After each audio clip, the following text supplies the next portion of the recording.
It's early evening and I'm putting up the runner bean canes. Today is the 13th of July 2014.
I'm using string, not cable ties, because I'm sick and tired of all the plastic in my garden, and this stuff's biodegradable and it doesn't rot.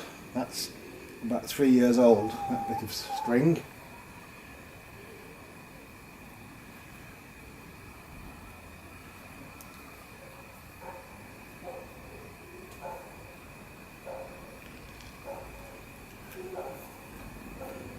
Make it nice and tight,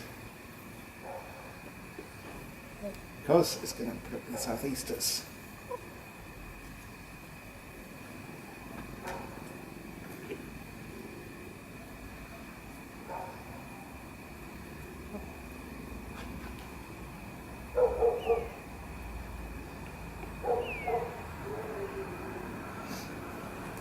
Okay.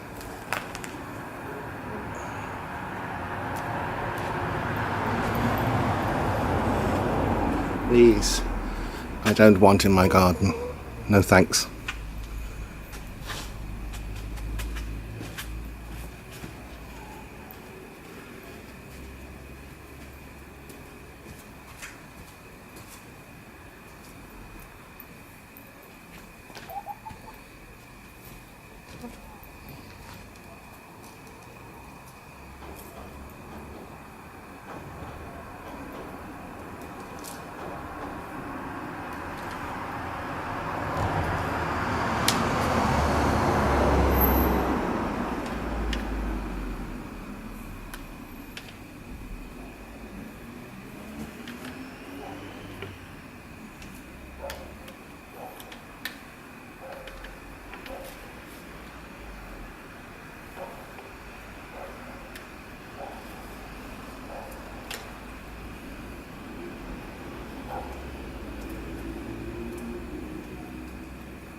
tidy up a bit.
I guess I can throw these on the compost.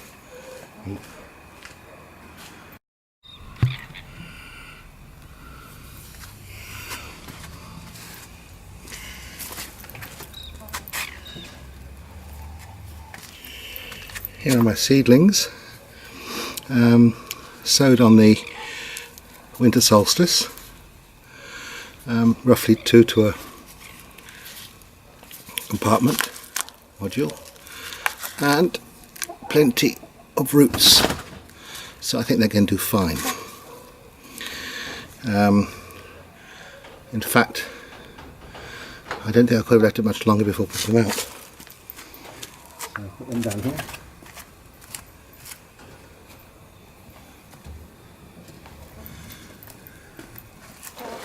To help them out a bit, I'm using some of this stuff from Tallbourne Organics Eco Green Seedling Food, 6x2x5,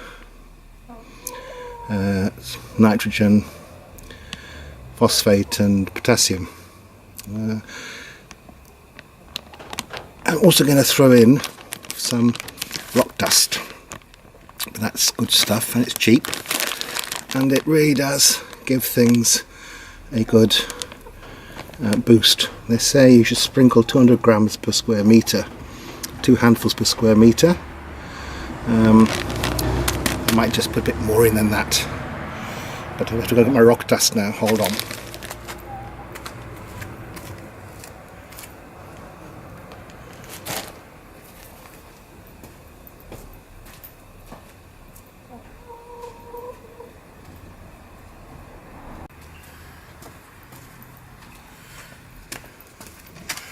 The rock dust I'm using is this stuff, which comes in a handy little tub, and I think it's 2 kg or 2.5. Volcanic rock dust.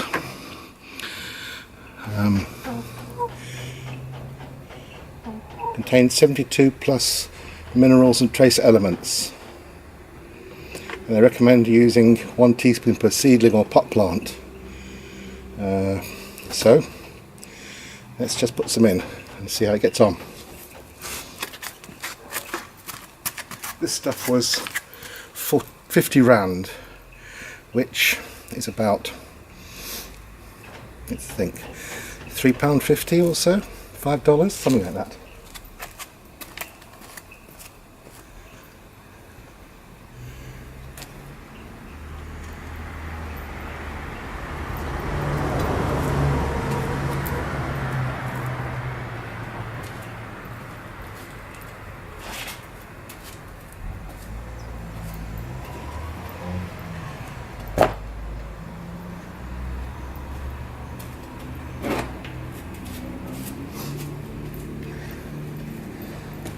Warm.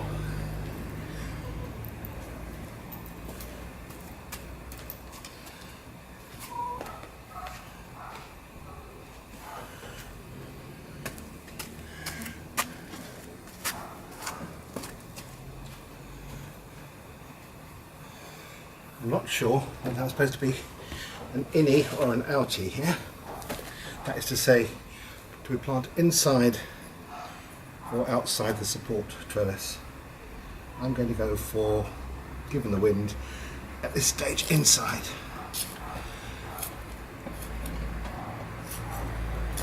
They're about 9 or 10 inches apart.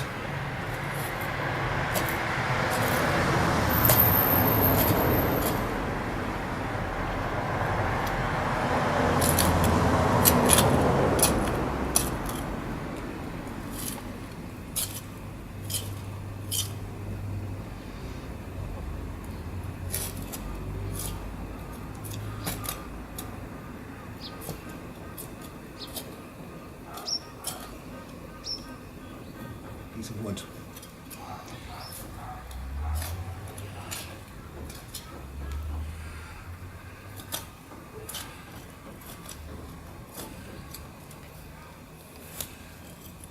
Another piece of wood.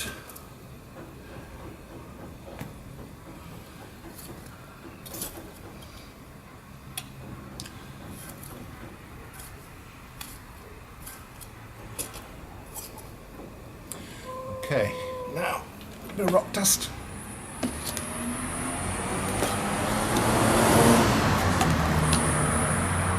A teaspoon. Just gonna add a teaspoon or so to each planting hole.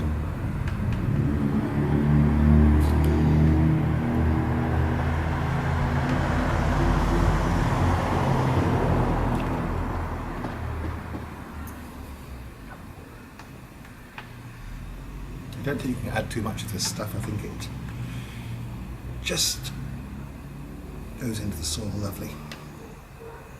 So we get the stick.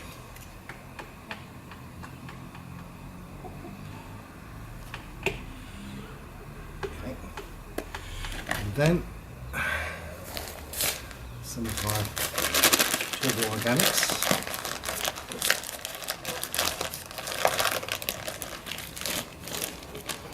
I'll show you some of this stuff in a minute, but it's crumbly, like breadcrumbs.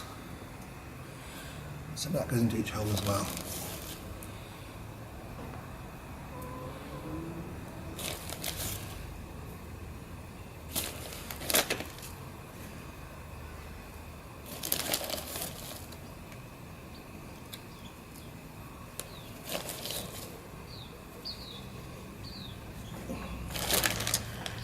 Okay.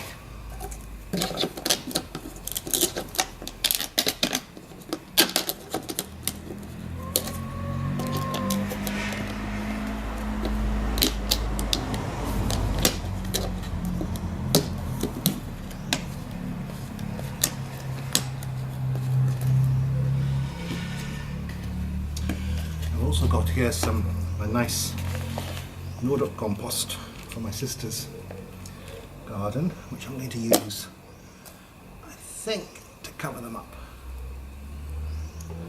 Okay, let's pop them in. Putting it up by the leaves. Number 1. 2 on that one. There's another single.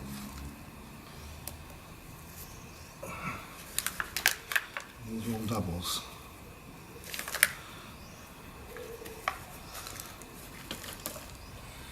So carefully separate them up, leaving each with a decent bit of root, and pop them all in.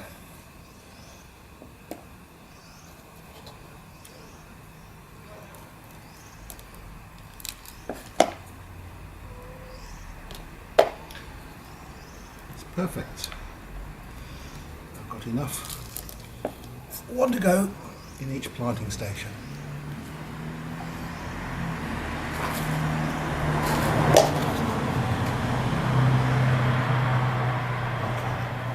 Okay. Now some yummy compost.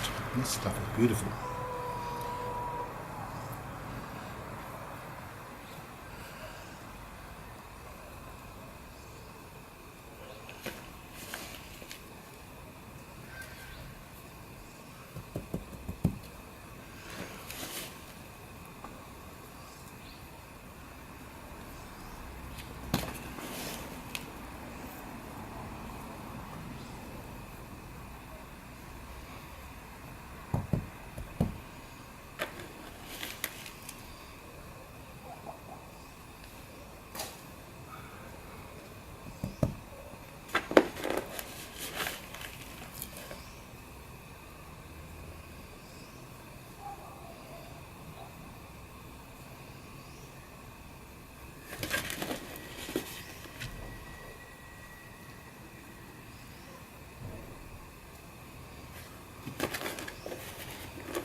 nice and tidy.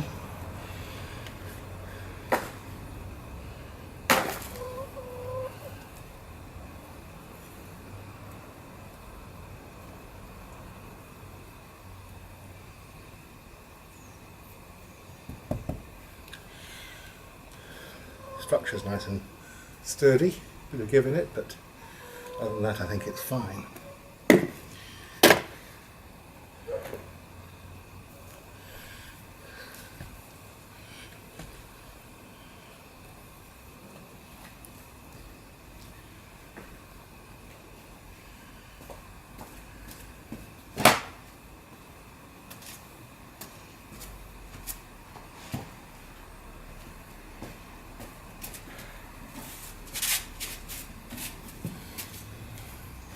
A drop of rainwater.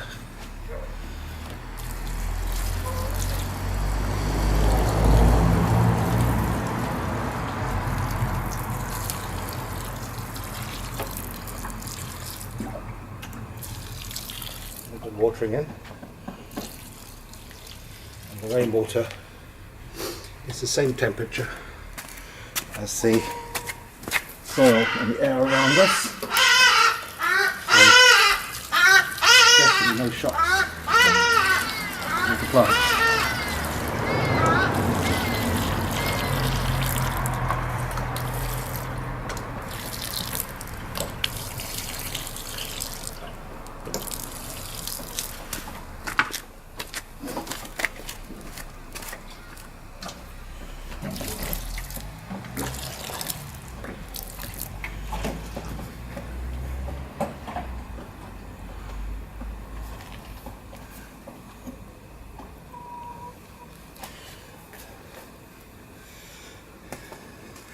This is the worst pest we have in the garden in terms of weeds.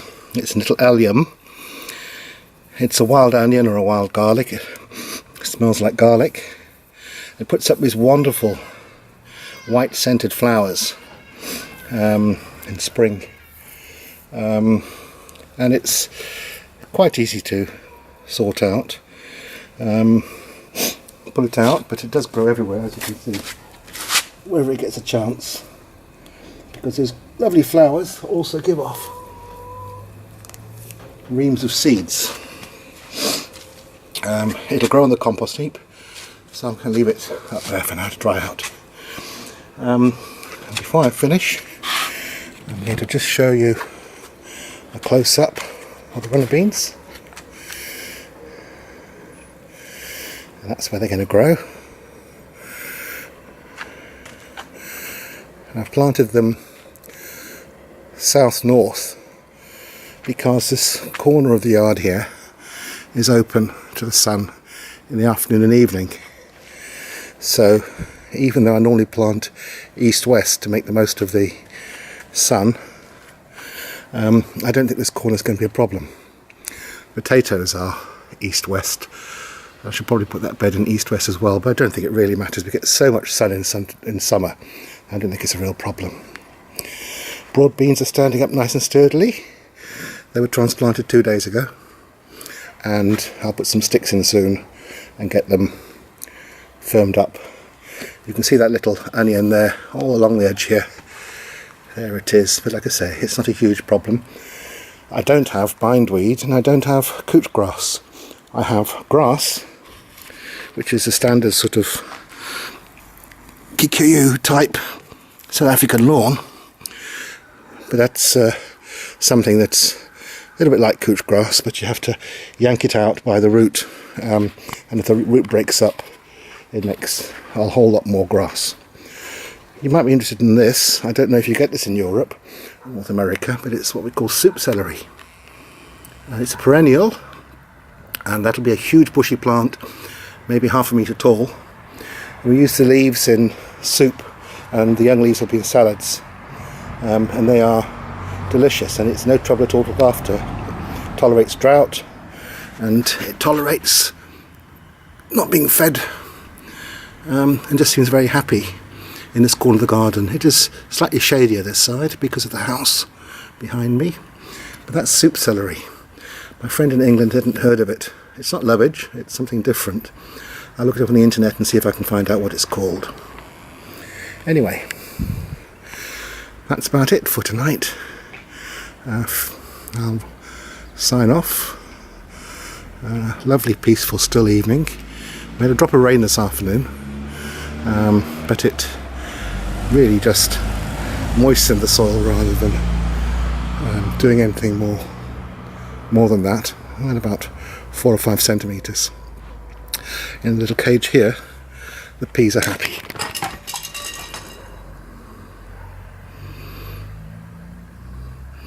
And they're going to be a nice crop for me soon, I hope. Okay, cheers for now, and I'll see you next time when I've got something else to report.